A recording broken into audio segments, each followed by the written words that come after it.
그리스도와 교회에 대한 큰 비밀, 그 주제의 말씀을 함께 계속 나누고 있습니다. 그래서 오늘 그리스도와 교회의 큰 비밀 그 5번째 내용을 우리가 함께 살펴볼 텐데, 그리스도와 교회의 큰 비밀 중에서 예수님과 우리의 관계가 신랑과 신부 관계였습니다. 그렇다면 지금 우리가 믿고 있는 예수님과 내가 어떤 신랑 신부의 관계일까요? 그리고 예수님과 우리의 관계를 끊어지지 않고 계속 이어서 지속할 수 있는 것이 무엇일까를 우리가 함께 나누면서 여러분 예수님의 사랑받는 신부로 살아가게 되기를 주님의 이름으로 축원합니다.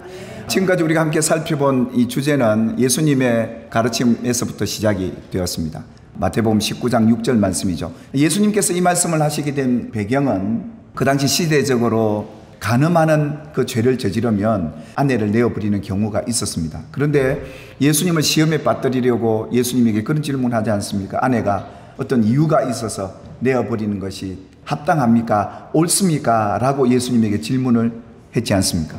이혼할 수 있다라고 율법의 계명에도 그렇게 명시가 되어 있었습니다.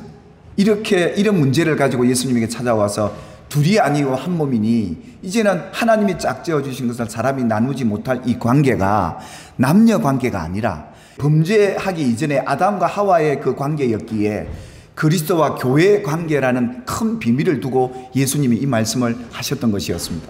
그래서 예수님께서 이 말씀을 두고 그들에게 얘기하지 않습니까? 너희가 이렇게 생각하고 이렇게 말하는 이유는 창세기에 2장 24절의 말씀에 보면 하나님이 남자가 부모를 떠나서 아내와 한 몸을 이루는데 절대 나누지 못할 것이다 라고 명시되어 있는 그 말씀을 그들이 알고 있습니다.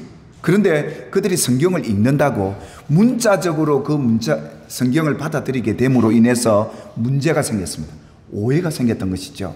그래서 남녀가 결혼을 해서 한 몸을 이루면 절대 나눌 수가 없다.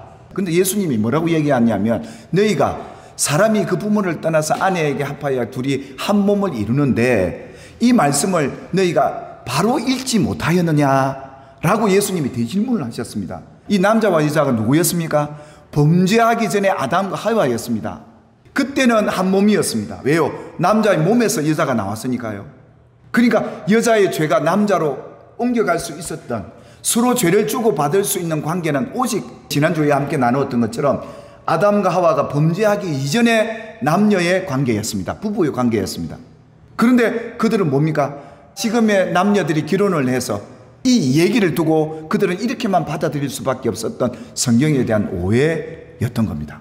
그러면서 예수님께서 제자들에게도 남녀 관계는 이런 게 아니다 그러면서 이 말씀을 받을 만한 자만이 받을 수 있다. 그리스도와 예수님과 우리의 관계라는 것을 예수님께서 말씀을 해주셨던 것인데 그들은 못 깨닫는 겁니다. 성경을 들어도 봐도 못 깨닫고 있었던 것이죠. 제자들도 마찬가지였지 않습니까? 제자들이 뭐라고 얘기를 대뜸하느냐 하면 그럴 것 같으면 결혼 안 하는 게 좋겠습니다. 이렇게까지 얘기를 했던 겁니다.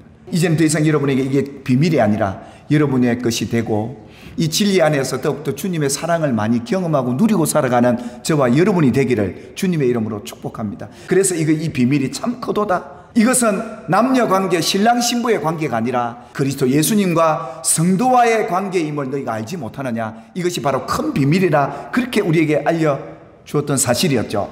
예수님께서 많은 사역을 하실 때 이 한 몸에 대한 오해를 많은 사람들이 갖고 있었습니다. 그 중에 한 부류가 누구였느냐? 사두개인들이었습니다.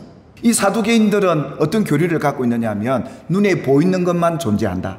천국이 어디 있어? 부활이 어디 있어? 그래서 예수님이 천국 복음을 전하니까 천국이 어디 있어? 죽어봐야 알지. 뭐 이런 식으로 얘기를 했던 거예요. 그 사두개인들이 예수님께 찾아와 뭐라고 얘기했냐면 예수님, 한 여자가 결혼을 했는데 그 남편과 살다가 남편이 죽었습니다. 둘째와도 또 결혼을 해서 또 살게 되고 이제 유대 결혼의 풍습이거든요. 그래서 막내가 있는데 7째입니다. 7째와 마지막 결혼을 해서 이 남편마저 죽었습니다.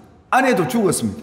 그래서 이제 천국 가서 이제 부활할 텐데 부활할 때 과연 이 아내는 남편과 아내는 한 몸이라는 이 진리를 그렇게 알고 있는 사람들로서는 천국 가서 7 남편을 두고 살아야 되나 막 이런 혼란이 생긴 거예요. 둘이 한 몸이 되는 이 비밀이 그리스도와 성도 교회와의 관계인데 이들 또한 오해를 했던 겁니다. 그래서 예수님이 대답하잖아요. 이 세상에서는 장가도 가고 시집도 간다. 그러나 저 세상 죽은 자 가운데서 부활하는 저 천국에서는 장가도 가는 일이 없고 시집가는 일도 없고 다 천사와 같아서 하나님의 자녀들로서 형제로서 천국에서 영원히 살아갈 얘기지, 어찌 남편 아내 이 얘기로만 성경을 받아들일 수 있느냐, 그 얘기를 했던 겁니다.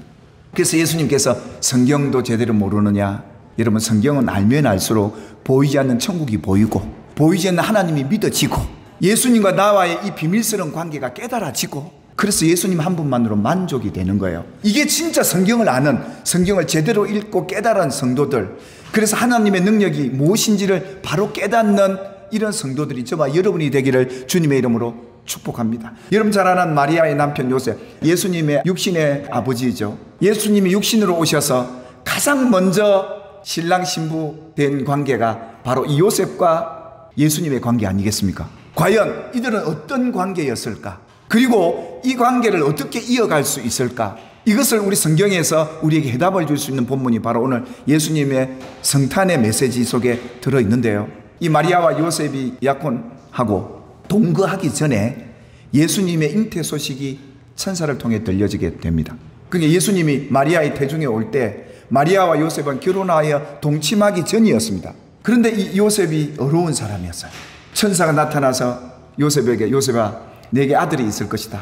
그분은 다른 분이 아니라 성령으로 잉태된 분인데 자기 백성을 구원할 구원자이시다. 이름을 예수라 하라. 자기 아내가 지금 동침하기도 전에 예수님을 가졌다고, 아이를 가졌다는 소식을 천사를 통해 들었어. 또 그분이 예사분이 아니라 우리의 구원자이시고 하나님의 아들이시다고 그러니까 요셉으로서는 굉장히 황당한 사건이 아닐 수가 없고요. 또 예수님을 가진 이 마리아가 그때 율법 사회에서 이게 살아남을지도 그도 의문이 되는 거고, 얼마나 두려운 얘기이겠습니까? 근데 이 어려운 요셉이 이 사실을 드러내지 않고 정원을 파려고 생각을 하게 됩니다. 왜? 두려웠어요. 이 일을 생각할 때 주의 사자가 요셉에게 현몽해서 이렇게 얘기합니다. 요셉아, 내 아내 마리아를 데려오기를 무서워하지 말아라. 이 말씀을 딱 듣고 요셉이 잠에 깨어서 일어나서 그의 아내를 데려오게 됩니다. 그뿐 아닙니다. 아들을 낳기까지 동침하지 않습니다. 이 요셉의 선택과 이 믿음을 보시면 마리아 뱃속에 있는 분은 다른 분이 아니라 내 구주 예수님이시고 나의 죄를 대신 십자가 지실 당신의 신랑 예수님이십니다. 동침도 하지 않고 예수님을 탄생을 성공시키는데 그 말씀대로 순종해 나가는 이 요셉의 모습을 보게 됩니다. 자신의 죄를 위해 구원해 주실 그 예수님을 우선으로 여기고 있는 이 모습을 보게 되지요. 이것이 신랑 되신 예수님과 우리의 믿음의 관계 속에서 이어갈 수 있는 중요한 핵심입니다. 내가 믿는 예수님이, 내 신랑 되시는 예수님이 내 죄를 대신 가져갈 수 있는 구원자 그 예수님이 성공되는 일이 우선이어야 하고, 예수님이 예수님 되셔야 진정한 신부의 모습 아니겠는가? 이것을 요셉을 통해 우리에게 보여주고 있습니다. 예수님과 우리의 관계를 이어가는 것은 주님의 말씀을 따라 순종하는 길밖에 없다는 것을 기억하시기를 주님의 이름으로 축원합니다. 이것이 우리에게는 기본이면서도 너무도 중요하면서 큰 비밀을 아는 사람의 모습인 것이죠.